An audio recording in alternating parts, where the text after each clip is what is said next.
Electronisounds Audio, the YouTube channel for you. Hey, what's happening, guys? It's Dean from Electronisounds. Stick around. Today we're going to be checking out a brand new synthesizer on the iPad. It's called Alpha, and it sounds pretty sweet. I've put together some examples of what it sounds like and what you can do with it. So come on, let's get into this. Before we get started, let's take a quick overview of this synthesizer and what it's actually capable of. This is a 3-oscillator synthesizer with variable waveforms. You can see as you move the slider here that you can actually morph the shape of the waveform itself. Oscillator 1 and oscillator 2 both behave this way. Oscillator 3 behaves this way as well, so that you can vary the shape between a sine wave and a saw wave and a square wave or a pulse wave per se. You've got different tabs here. You've got a general tab where you can set the overall output volume of the synth. You can decide how many polyphonic voices you'd like at the same time, and you can detune those voices from each other. You can have up to 6 unison. I meant to say unison. I think I just said polyphonic voices. I meant unison voices. You can have up to 6 unison voices, and you can detune those unison voices. You can set the polyphony here, or you can have a mono sound that re-triggers every time that you trigger a new note. Right here you've got the velocity section where you can adjust how much the amplitude will be affected by the velocity, how much the filter cutoff will be affected by your velocity of your playing, and how much the modulation envelope will be adjusted by the velocity of your playing. You don't really get to take advantage of this section here if you're playing on the iPad screen itself, as this isn't velocity sensitive. So I definitely recommend checking out this synthesizer with a MIDI controller if you've got one.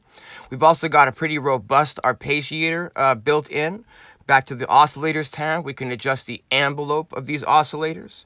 Over here in the filters tab, you can see that we've got 2 filters. As far as I know, these are always running in serial, meaning you're going to run your sound into filter 1 and then also into filter 2. They don't run separately, and you can't run like one oscillator to filter 2 and a different oscillator to filter 1. You're going to run your whole sound through both filters if you've got those activated.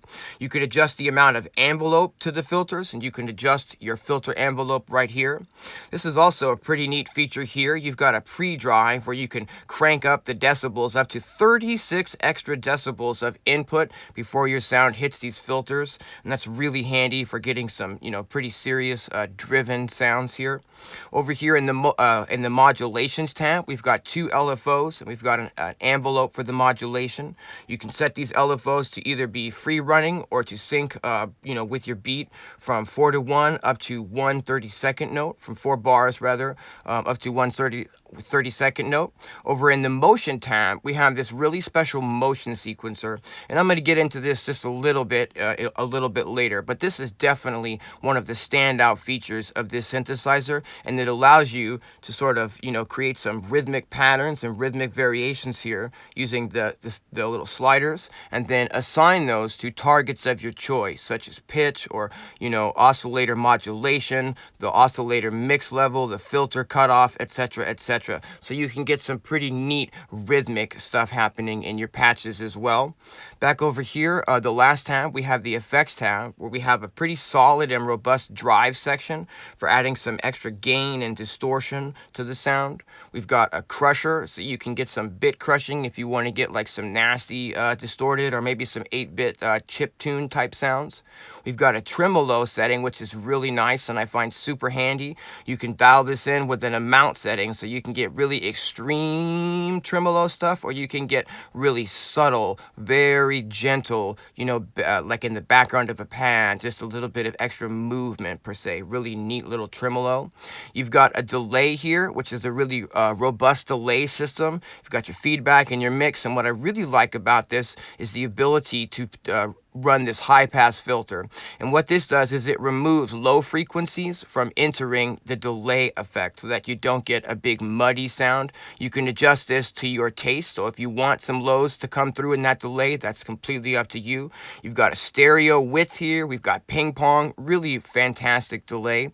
We've got a nice reverb at the end as well, which goes up to 16 seconds of reverb. This also has that wonderful feature of the low cut so that you can remove the low frequencies of your sound from going into the reverb. Now, when you use these, a low cut here and this high pass here, it doesn't actually remove the low frequencies from your sound itself. It just removes those frequencies from going through the delay and going through the reverb so that you don't get a lot of extra mud in your sound. Those are really important features to have in a delay and a reverb, and the fact that Alpha has both of those is super, super awesome. Down here on the left, we've got a little bit of a pitch bend wheel, which in the general tab here, you can adjust your amount of pitch bend up to a full octave of pitch bend. And next to that, we've got a little modulation wheel, which is going to bring up a little pitch wobble in your sounds, and it's super handy when you're playing like lead solos and whatnot. You can move your sounds around on the octave of the keyboard by just hitting the scroll button, and then we can just sort of move and get down to those lower octaves of the synthesizer. Also, when you're using the arpeggiator, if you hit the hold button here, now the notes that you hold will actually stay latched, and you can, run the arpeggio. Let me go ahead and show you guys some examples of what kind of music I've created using the sounds from Alpha. For those of you who don't know, I'm really into the Electron Digitact, and the first example today is going to be a drum beat that I made in the Digitact using the drum sounds from the Alpha synthesizer. If you look here in the browser, you'll see that we've got a section for drum presets, and we've got some hats and some toms and some kick drums and some snare drums and whatnot. And the first thing I did was I just sampled these individual sounds into the Electron Digitact, and I made a little drum beat with them. Keep in mind that what you're hearing now is you're hearing synthesized drum sounds that only came out of the Alpha synthesizer. Check out this beat, guys.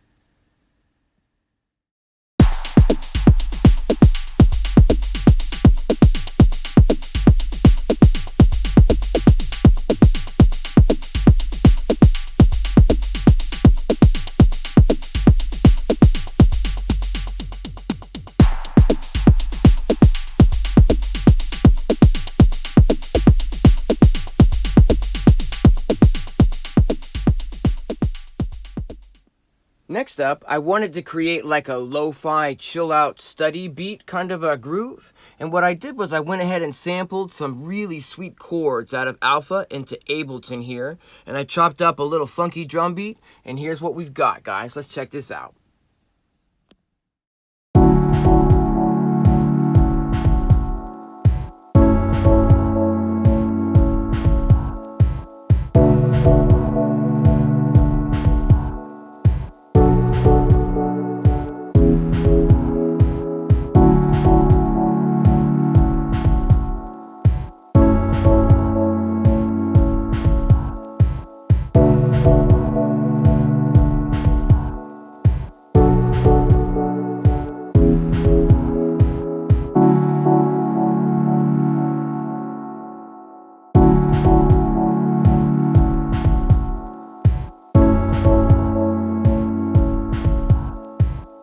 It takes a lot of work and energy to make all these videos. If you've been enjoying my content, I'd like to encourage you to support the channel by clicking the little like button under this video right here. It really helps out the channel.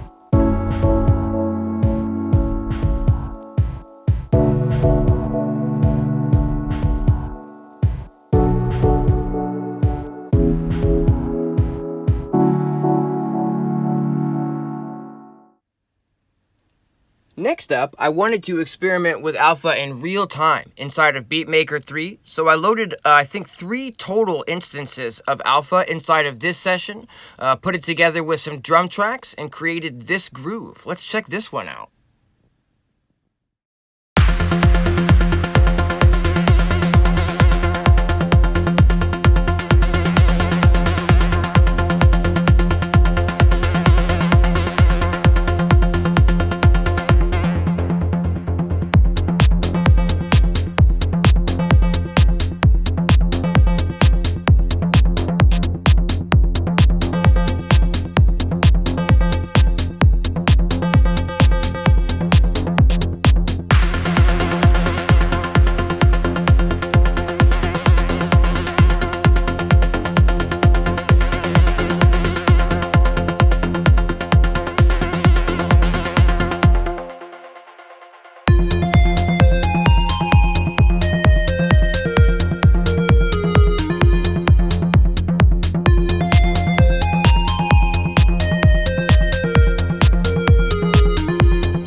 Dean, when you show these synthesizer videos, how come you just use DAWs and Digitax and Beatmaker 3 and whatnot? How come you don't just hook up a MIDI controller and sit here and play through the presets for us and show us what it sounds like? Well, friends, Doug from the Sound Test Room does exactly those kind of videos. He's done one on the Alpha synthesizer, and I'm going to go ahead and put a link to that video up in the corner if you want to hear somebody sitting and playing the presets so you can get a better idea of what is actually included inside of Alpha. For the last example today, we're back inside of Ableton, and what I wanted to do was I wanted to create something with a little bit more boombastic and acoustic and airy sounding vibe to it. So I've got a breakbeat here that I've got super chopped up. I've used the Aqua Bass preset from inside of Alpha, and I used a chords preset that I created that's not actually in the app at this time to go over the top of that. Let's check out what this sounds like. This is pretty funky.